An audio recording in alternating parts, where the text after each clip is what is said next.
इसी सवाल पर हमारे साथ आम आदमी पार्टी से राहुल मेहरा जुड़ रहे हैं, हमारे साथ बीजेपी से हैं सुधांशु मित्तल जी और हमारे साथ कांग्रेस से आलोक शर्मा साहब जुड़ रहे हैं। लेकिन पहला सवाल राहुल मेहरा जी आपसे, अब क्या दिक्कत है?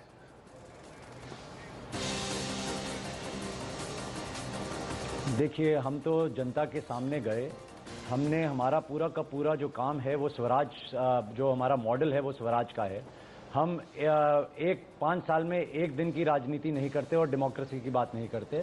हम तो समय समय पर प्रतिदिन हर दिन डेमोक्रेसी की बात करते हैं और इसीलिए हम जो भी फैसला लेंगे, हमारी पीएसी कल मिल रही है, वो फैसला लेगी। आगे हम जनता के पास जाएंगे और जनता से पूछेंगे, वो चाहते हैं अगर हम सरकार बनाएं तो हम सरकार बनाएंगे और अगर वो चाहते हैं हम ना बनाएं तो हम नहीं बनाएंगे। ये जनता का मत है और सबसे पहला मत था, अभी गणित तो हम नहीं सीख रहे हैं कि 28 जो है वो 32 से ज्यादा होता है।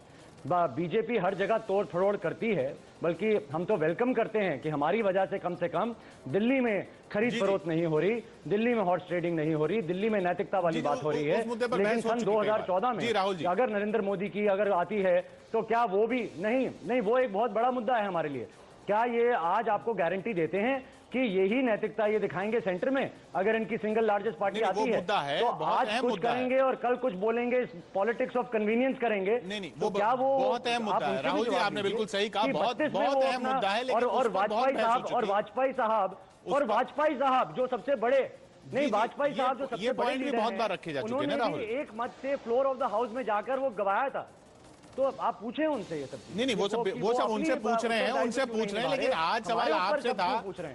अरे आपसे सवाल था आज, आपसे आपने जो बात की वो बीजेपी से कई बार पूछी गई, लगातार पूछी जा रही है, आपके द्वारा पूछी जा रही है, सब लोगों द्वारा पूछी जा रही है, लेकिन आज सवाल नहीं मिला उनका। देखिए राहुल जी, जवाब आपकी भी बहुत बातों का नहीं मिला था, लेकिन अभी मुद्दा वो नहीं है। मुद्दा यह है, आप कह रहे हैं हम जनता से पूछेंगे और जनता अगर कहेगी तो हम सरकार बनाएंगे। तो सुधांशु जी, अभी स्थिति यह है कि ये जनता के पास जा रहे हैं और जिस भी भाव में जाएंगे, जिस भी तरह से जाएंगे, वो जनता का फैसला मानेंगे। अगर जनता कहेगी कि सरकार बनानी है तो सरकार बनाएंगे। यहां तक बात आ चुकी सुधांशु जी।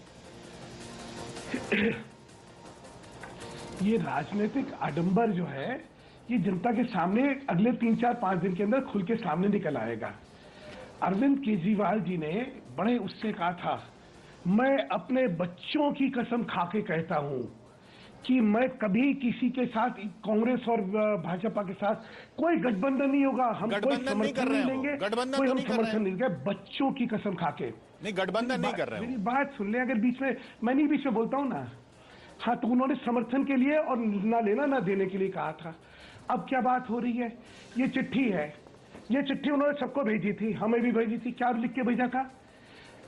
अगर इनकी नीयत सरकार बनाने की होती तो कहते भाई ये 18 विषय हैं, इनमें अगर आपकी सहमति मिलेगी तो हम जो है सरकार बनाए। नहीं, फिर भी कहते हम जनता के बारे, भाई जनता से पूछे तुमने चिट्ठी लिखी थी क्या? मैं एक दूसरी बात आपसे कहना चाह रहा हूं, झूठ और आडंबर की राजनीति पे राजनीति नहीं चल सकती है। लोगों को गुमराह नहीं। अभी देखिए इन्होंने क्या कहा। इन्होंने कहा कि 28 कौन सी गणित होती है कि 32 से ज्यादा है? बिल्कुल नहीं ज्यादा है भाई। हमने कब कहा कि 32 से ज्यादा है? हमारे पास 32 से हमें कोई समर्थन दे नहीं रहता। हमने कहा हमें समर्थन मिल नहीं रहा है इसलिए हम सरकार नहीं बनाएंगे। आपको तो समर्थन मिल रहा था, आप हमसे भी पूछ रहे समर्थन के लिए, उसके बाद भी नहीं कह रहे कि हम सरकार बनाएंगे। मेरा कहना है, अपने घर के सिर्फ उठाल जो हो रही है आप जानिए, जनता के सामने सही बात करिए। देखिए, इसमें एक शब्द इन्होंने अपनी डिमांड में, एक शब्द महंगाई के बारे में नहीं बोला। अरे महंगाई जनता का विषय है या नहीं है? और एक और चीज समझिए, 18 डिमांडों की बात करते हैं, सिर्फ एक, आप 2 कह रहे हैं, मैं गलत कह रहे हैं आप। सिर्फ एक लोकपाल बिल जो है उसका विधेयक दिल्ली सरकार पास कर सकती है। जहां तक पूर्ण राज्य का दर्जा का सवाल है, ये संविधान का संशोधन है, इसमें दिल्ली विधानसभा की कोई भूमिका नहीं, कोई भूमिका नहीं। बाकी सारे 16 मुद्दे जो हैं वो प्रशासनिक ऑर्डर है। जी। अच्छा, प्रशासनिक ऑर्डर है और उसमें जो है महंगाई मुद्दा ही नहीं है। मैं तो हैरान ये हूं कि ये जनता को जो महंगाई से त्रस्त है उसको आम आदमी मानती नहीं है, इसीलिए महंगाई इनके लिए मुद्दा नहीं है। कोई महंगाई में किस तरह जमाखोरों को ये रोकेंगे, किस तरह कालाबाजारी रोकेंगे, इनका मुद्दा ही नहीं है। राहुल जी जवाब देना चाह रहे हैं। 18 मुद्दे ना 18 मुद्दे है साहब, इन्होंने कहा।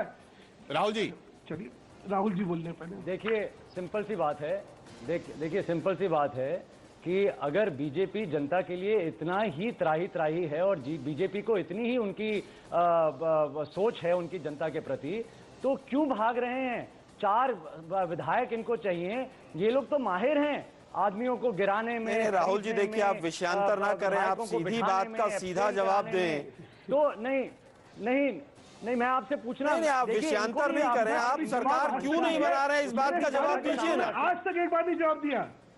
आपके जितने प्रवक्ता हैं बातों को घुमाने पे लगे हुए हैं। हमें सिर्फ एक चीज बताइए, आप सिर्फ एक चीज बताइए, हमने क्या किसी से, हम तो इलेक्शन में गए, हमने बोला हम बीजेपी और कांग्रेस की करप्शन के खिलाफ आपसे वोट मांग रहे हैं, लोगों ने हमें वोट दी।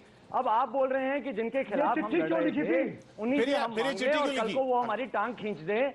कल से एक सेकंड मैं बता रहा हूं, और वही टांग हमारी खींच ले। हमने ये चिट्ठी इसलिए लिखी, सुनिए, हमने ये चिट्ठी इसलिए लिखी कि हमको पता है ये चंद्रशेखर के साथ क्या किया, हमको पता है चरण सिंह के साथ क्या किया, हमको पता है देवेगौड़ा के साथ क्या किया कांग्रेस ने, हमें ये भी पता है ये बीजेपी नाटक कर रहे हैं ना, वाजपेयी साहब ने हाउस पे क्या किया। ये लोग जो हैं अनकंडीशनल सपोर्ट जो बोलते हैं वो अनकंडीशनल नहीं होता। हमने उनसे परिभाषा मांगी, हमारे ये 18 मुद्दे हैं, हम मुद्दों के ऊपर पॉलिटिक्स करना चाहते हैं। आलोक जी कुछ कहना चाह रहे हैं इस पर। आलोक जी नहीं करना चाहते, एक हम मिनट सत्ता में आने के लिए नहीं करना चाहते। कांग्रेस की भी बात सुन लेते हैं। आलोक जी, राहुल जी, जिस समय आपने 51 पेज का मैनिफेस्टो बनाया, क्या कांग्रेस और भाजपा से पूछकर बनाया था? पहला मुद्दा। दूसरा मुद्दा, क्या आपके पास अगर बहुमत आ जाता तो क्या आप कांग्रेस और भाजपा को चिट्ठी लिखते? तीसरा मुद्दा, जो 16 बिंदु हैं, जो एडमिनिस्ट्रेटिव डिसीजंस हैं, उनके लिए आपने कांग्रेस और भाजपा को चिट्ठी क्यों लिखी? तीसरा, चौथा मुद्दा, अगर आपको कांग्रेस और भाजपा से किसी से भी हाथ नहीं मिलाना है तो ये शर्तें क्यों लगाई फिर आपने? राहुल जी देखिए, हमारा उत्तरदायित्व है जनता के प्रति, हमारा उत्तरदायित्व बीजेपी और कांग्रेस और क्या वो चाहते हैं, और वो इतना हमको कोसते हैं मीडिया में हर रोज, लेकिन अनकंडीशनल सपोर्ट भी देते हैं और कंस्ट्रक्टिव सपोर्ट भी देते हैं। ये मंशा दिखाती है, ये दोनों ही बड़े राजनीतिक दलों का बड़प्पन है। ये तो सिर्फ ओ अच्छा, आपका ये बड़प्पन है, तो बड़प्पन क्या आप आइए दिल्ली की जनता को आपने जो झूठे वादे किए उनको पूरा कीजिए। आपने दिल्ली के साथ इतने इम्प्रैक्टिकल वायदे करके जनता का वोट ले लिया। बीजेपी आप कहते हैं भ्रष्टाचार के ऊपर आप लड़ाई लड़ रहे हैं। अगर आप हमारा वायदा झूठा मानते हैं, तो आपने तो हूबहू हमारी मैनिफेस्टो की नकल उतारी है। हमारा मैनिफेस्टो आपसे पहले आया था, याद कीजिए जरा। राहुल जी, हमारा मैनिफेस्टो आपसे पहले आया था, याद कीजिए जरा। आप तथ्यों से परे नहीं जा सकते हैं। मीडिया में आकर कुछ भी कहकर चले जाएं, ठीक बात नहीं है। मैनिफेस्टो की बात कर रहा हूं, आपके मैनिफेस्टो में तो कुछ है ही नहीं। कांग्रेस का मैनिफेस्टो तो निकाल दिया गया है। मैं कांग्रेस की तरफ से ही बोल रहा हूं। मैनिफेस्टो में तो राहुल जी, आप लोगों ने देश की जनता को, खासतौर पर दिल्ली की जनता को पिछले दिनों से जिस तरह से गुमराह कर रखा है, इससे बड़ा भ्रष्टाचार देश में कोई नहीं हुआ आज तक। अभी समय आने दीजिए, आपको पता चलेगा कि जनता किसको गुमराह मानती है, आपकी पॉलिटिक्स को, या जो हम एक आखिरी कमेंट सुधांशु जी आपका, सुधांशु जी आखिरी कमेंट सुधांशु जी आपका कर रहे हैं उसको। अभी दूध का दूध पानी का पानी हो जाएगा कुछ दिनों में। सुधांशु जी, दूध का दूध पानी हो जाएगा कुछ दिनों में। आखिरी कमेंट आपका जी। मैं एक ट्वीट पढ़ के आपको सुना रहा हूं। मैं बैटिंग के लिए तैयार हूं, लेकिन मेरी कुछ शर्तें हैं। जी चल रहा है। अरविंद केजरीवाल जी कह रहे हैं, कोई तेज गेंदबाजी नहीं करेगा, मेरी शॉट कोई नहीं रोकेगा, कोई कैच नहीं पकड़ेगा, कोई रन आउट नहीं करेगा, कोई आउट की अपील नहीं करेगा, और आउट हुआ या नहीं हुआ ये इसका फैसला भी मैं करूंगा। अगर नहीं कहोगे तो मैं नहीं खेलूंगा। लेकिन ये समझ लो, तुम ये नहीं कहना कि मैंने जो है खेलने के लिए तैयार नहीं हुआ था। ये है इनका चरित्र। अगर ये चरित्र इनको सुहाता हो तो सुहाए। दिल्ली की जनता जो है मूर्ख नहीं है, और मूर्ख ना बनाइए। कांग्रेस ने आपकी चिट्ठी में जवाब देके साफ कर दिया है कि खत्म होता है यहाँ पर। आलोक जी, सुधांशु जी, बहुत बहुत शुक्रिया आपका। अब दिल्ली इंतजार कर रही है। जो राहुल जी ने कहा कि दिल्ली की जनता से पूछेंगे, अपने अंदाज में वो पूछेंगे। अगर उनको लगा कि दिल्ली की जनता ने हाँ बोला है तो सरकार बनाएंगे। अभी स्थिति ये है। उधर लोकपाल बिल जो है वो आने वाला है कल संसद में, लेकिन उससे पहले देख लेते हैं हमारे दर्शक क्या कह रहे हैं। फेसबुक और ट्विटर पर हमारे दर्शक जो कमेंट्स भेज रहे हैं उन पर नजर डाल लेते हैं।